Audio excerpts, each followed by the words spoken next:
habituée à interroger des personnalités chaque matin au sein des matinales de BFM TV et de RMC.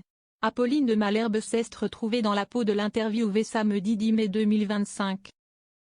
Ce jour-là, elle était l'une des invitées de Léa Salamé dans l'émission Quelle époque sur France 2.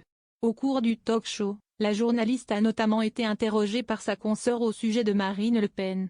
Elle est de plus en plus coriace, parce qu'elle est de plus en plus perso. Elle a tout à fleur de peau. Donc, ce n'est pas facile de lui poser des questions, parce qu'il y a même presque parfois des formes de menaces derrière.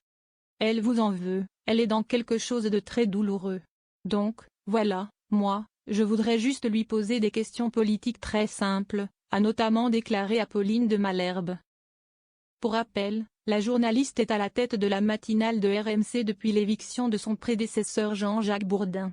Outre l'interview politique diffusée dans les matinales de RMC et BFM TV, Apolline de Malherbe incarne également depuis le mois de janvier 2025 une émission quotidienne diffusée de 9h à 10h sur l'antenne de BFM TV. Récemment, une rumeur indiquait que la nouvelle direction de BFM TV souhaitait remplacer Apolline de Malherbe par Sonia Mabrouk aux commandes de l'interview politique des matinales de RMC et BFM TV.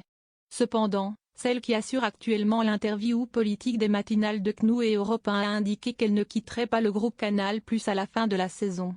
Elle en était malade. Elle m'a envoyé un message adorable. Je ne vais pas en dévoiler la teneur. Mais j'avoue que j'ai trouvé ça hyper classe. Elle m'a écrit en disant « Il n'en a jamais été question. Je ne l'aurais même pas envisagé », a notamment indiqué Apolline de Malherbe à ce sujet durant l'émission Quelle époque. Je suis hyper heureuse. Et en vrai, je me suis peu posé la question de partir. On se la pose parce qu'il y a des changements. Mais en vrai, la continuité a été quand même très importante. Il y a un changement de direction. Mais la liberté, la confiance qu'on m'a donnée sont assez intactes, a également ajouté la journaliste, qui a récemment révélé qu'elle serait toujours présente sur les antennes de RMC et de BFM TV à la rentrée.